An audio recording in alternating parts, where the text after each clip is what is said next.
మీకు బెండపూడి మేఘన గుర్తుందా? అదే జగన్ హయాంలో ప్రభుత్వ పాఠశాలలో చదువుకొని అనర్గళంగా ఇంగ్లీష్ మాట్లాడింది. First of all, thank you for giving this beautiful opportunity to me, sir. Well, really, sir, you launched a beautiful program, Amavari, sir. ఆ అమ్మాయి వీడియో అప్పట్లో వైరల్ అయ్యిందో లేదో అందరూ ఆమెను ట్రోల్ చేయడం స్టార్ట్ చేశారు. బట్టి కొట్టించి ఆ అమ్మాయి చేత అలా మాట్లాడించారని, అదొక చర్చ్ ఇంగ్లీష్ అని విపరీతంగా ట్రోల్ చేశారు. ఇక గీతాంజలి ఎపిసోడ్ అయితే మరీ బాధాకరమైంది. జగనన్న నాకు ఇల్లు ఇచ్చాడు అని తన సంతోషాన్ని పంచుకున్న పాపానికి ఆమెను అసభ్యకరమైన మాటలతో దారుణంగా ట్రోల్ చేశారు. అది తట్టుకోలేక గీతాంజలి సూసైడ్ చేసుకుంది. ఇప్పుడు ఈ రెండు విషయాల గురించి ఎందుకు అనేగా మీ సందేహం? ఇందుకు ఒక కారణం ఉంది. గుంటూరు మిర్చి యార్డ్లో జగన్ అండ్ ఒక చిన్నారి ఎపిసోడ్ గురించి మీ అందరికీ తెలిసిందేగా. జగన్ని చూసిన ఆనందంలో ఆ చిన్నారికి ఆనంద బాష్పాలు వచ్చేశాయి. అన్న ఒక్కసారి కలవాలనుందన్నా, ప్లీజ్ అన్నా అని రిక్వెస్ట్ చేయడంతో జగన్ ఆ చిన్నారిని ఆప్యాయంగా దగ్గరకు తీసుకున్నారు. నుదుటిపై ముద్దు కూడా పెట్టారు. దాంతో ఆ చిన్నారి ఆనందానికి అవధులు లేకుండా పోయాయి.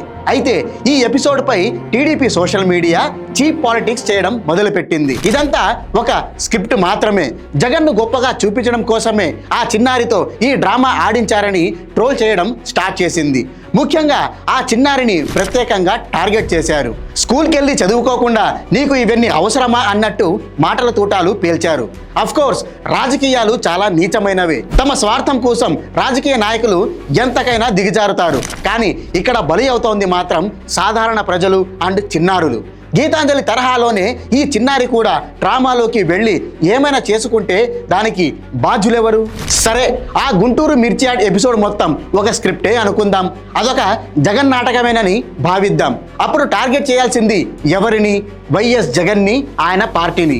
మరి ఆ చిన్నారిని ఎందుకు అనవసరంగా లాగుతున్నారు? అవును, ఇక్కడ ఆ చిన్నారిని సీన్లోకి తెచ్చింది వైసీపీనే. అయినప్పటికీ జగన్ కోణంలో కౌంటర్లు ఇవ్వాలే గాని చిన్నారిపై కామెంట్లు చేయడం ఏంటి? అసలే చిన్నారుల మనస్తత్వం ఎంతో సున్నితమైంది. కొంచెం గట్టిగా అరిచినా దాన్ని తీసుకోలేని అమాయకత్వం వారిది. అలాంటి వారిని రాజకీయాల్లోకి లాగి ఇలా ట్రోల్ చేయడం ఎంతవరకు సమంజసం? ఎవరేమన్నా సరే ఇప్పుడు చేస్తున్న ట్రోలింగ్ ఆ చిన్నారి మనస్తత్వంపై, భవిష్యత్తుపై కూడా ఖచ్చితంగా ప్రభావం చూపుతాయి. ఇక్కడ రాజకీయ నాయకులకు చెప్పేది ఒక్కటే, ఏమైనా ఉంటే మీరు కొట్టుకోండి, కానీ చిన్నారుల్ని మాత్రం అస్సలు లాగొద్దు. ఇలా ట్రోల్ చేసి వారిని మానసికంగా దెబ్బతీసే హక్కు మీకు లేనే లేదు.